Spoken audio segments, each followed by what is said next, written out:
You're staring at it, ladies and gentlemen, the new 280 GTX, the fastest single GPU card on the market. Just out, just got into my hands. You guys probably been waiting for it for a little bit. You've seen the tests online, now you're gonna see my tests from the horse's mouth. We're going to talk a little bit about the new GPU on this. We're going to talk about benchmarks versus the little brother, the 260 GTX, which we also have here, your new SLI solution for your NVIDIA boards. There's a lot of controversy, people talking, is the 9800 GX too faster? Is the 280 GTX faster? You know, it costs more, it costs less. What about the ATI cards? There's so much going on. I'm going to clear it all up for you, but hands down right now, this is the fastest card on the market. To start off, let's just go ahead and talk a little bit about the specs on this card. Now I'm going to cover both the 260 and the 280. Let's start with the core clock on that ridiculously large GPU. The core clock on the 280 is going to come in at 602 versus the 260, which is going to be at 576. Looking at the shader clock, we're very similar. We got a 1296 versus 1242 for the 260, respectively.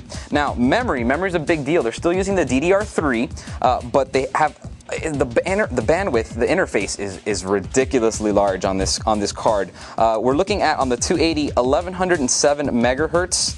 On a 512-bit wide interface. So that's going to provide a lot of memory throughput, a lot of bandwidth. On the 260, we're operating at 999 megahertz. The band there is a little bit smaller. It's 448 bits wide. So that's 7 channels of 64-bit versus 8 channels of 64-bit on the 280. Now, quantity of memory. On the 280, we're looking at 1024. You finally got your 1 gig, so this is going to be your first big 1 gig card. For your high resolutions, this is going to be the first card that's going to be beating out the 8800 Ultra, which it's been around forever. It's been a year and a half almost that card's been with us. It's been the top dog on the single GPU solutions, and not anymore. This is the new top dog, so get a good look at it because you're going to be seeing a lot of it in the future. Let's keep going on top of that. 896 for the memory on the 260, so it's got a little bit less. It's not going to operate on the larger monitors as quickly, but again, it is $100 cheaper. It's a huge, very fast. As far as price bang per buck on the 260, it's great. The 280 is going to be your big top dog. Let's go over the memory bandwidth. On the 280, we're looking at 141.7 gigabytes per second versus 111.9 on the 260 GTX. So those specs are very impressive, especially for having a single card. Benchmarks, let's get to work. Let's see what all this hardware is doing for us in real life testing on your games, on your applications. Let's jump right into it. Unreal Tournament 3. Number 1 spot in this one actually was the 9800 GX2 at 78 frames per second. Following closely behind is the 280 at 70. Right behind, nipping on its trails, is the 260 GTX at 60.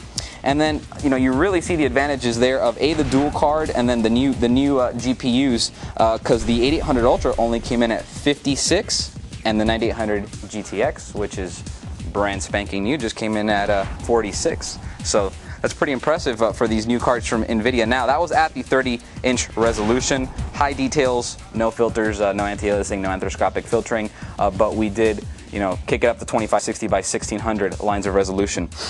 Let's take a look at the probably more useful to you guys, 25, 26-inch area resolution. Not everybody has a 30, but a lot of you guys have 25s. This is where the 280 GTX really shines with that 1 gigabyte of DDR3 memory. Let's take a look at Unreal Tournament on this 25-inch resolution, 1920 by 1200, 120 frames per second. 120 frames per second. I know, it's absurd.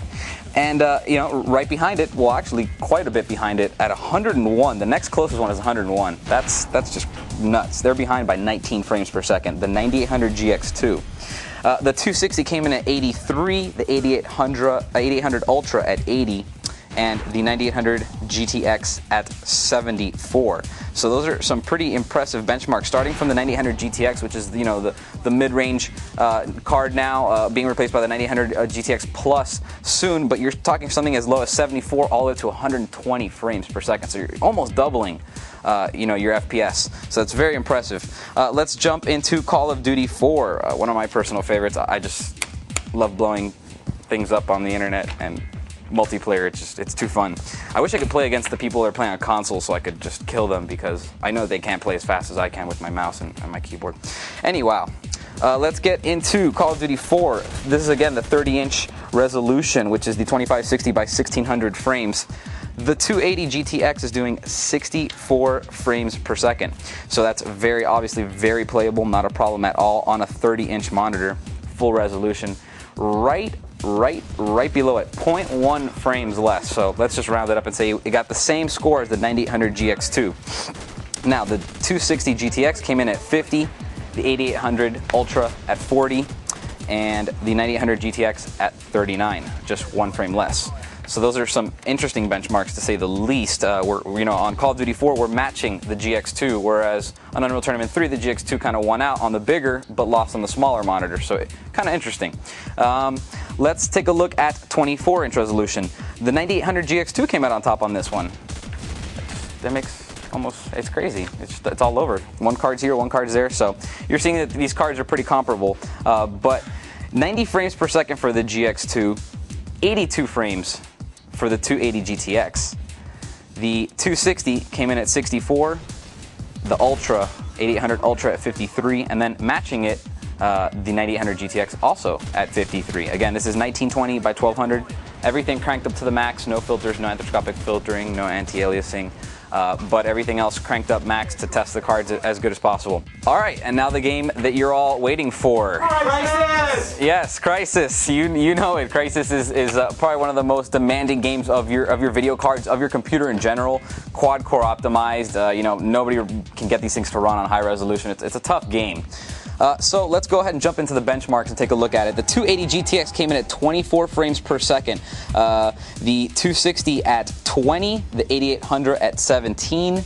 That's the 8800 Ultra at 17, the 9800 GTX at 16, 1 frame less, and the 9800 GX2, surprisingly enough, only 12 frames per second. Very odd. A couple of these cards couldn't even play these games with the filtering turned on. Again, that was at 30-inch, very high, no filters, DX10, Vista only. Let's take a look at the 25-inch monitor, the 25-inch resolution. The 9800 GX2 came out on top, surprisingly enough, 44 frames per second. The 280 GTX came in at 38, 260 GTX came in at 36, and then matched at 30 came in the 8800 Ultra and the 9800 GTX in a tie. So they're going to have to brawl that one out by overclocking to see who's better at that one, because they tied. All right, so let's take a quick tour around the 280 GTX. The 260 is going to be about the same, but we're going to take a quick look around this very nice looking card now. This is a dual card solution. You can imagine it's a very high end card. It's going to run kind of hot. 2 dual link DVIs. You got your S video over here to hook it up to your HD TV. Now take a look up over here on the top. Now power is going to be important in this. You're going to need to read the specs on your power supply, so make sure you have enough power to run. But you're going to need an 8-pin PCI Express connector and a 6-pin PCI Express connector. You got your audio input right here, so that you can output audio over your HDMI. And then real quickly, let's say you're going to your TV, and you're going to play some Blu-rays. Look what they included in the box. This is a pretty little handy device. A breakaway cable. Breakaway cable gives you an S-video, digital S-video that plugs in right over here. And then you have components going all the way out to your TV. It'll do 1080i. If you want to do 1080p, you can do a DVI to HDMI converter. Also included in the box, a couple of these puppies in case you're old school and you got the VGA still, the 15-pin D-sub, whatever you call it. It's kind of old. And then also, in case your power supply doesn't have the right connectors, the adapters. Very simple adapters. These go from Molex to the 6-pin PCI Express, and then this one does 2 6-pins to 1 8-pin in case you don't have the 8-pin, because nobody's got it. So if you got an SLI board, this is going to be the card for you. We are going to test these out in SLI and in Crossfire versus the 4800 series soon enough. If you have any questions on the card or on the 260 or the 280, go ahead and email me, and I'll get back to you with whatever answers I can get you. But for now, this is the card to buy. Go get it. I will see you guys next time. For more information on the EVGA GTX 260, go to compusa.com and type in E145-260 into the search.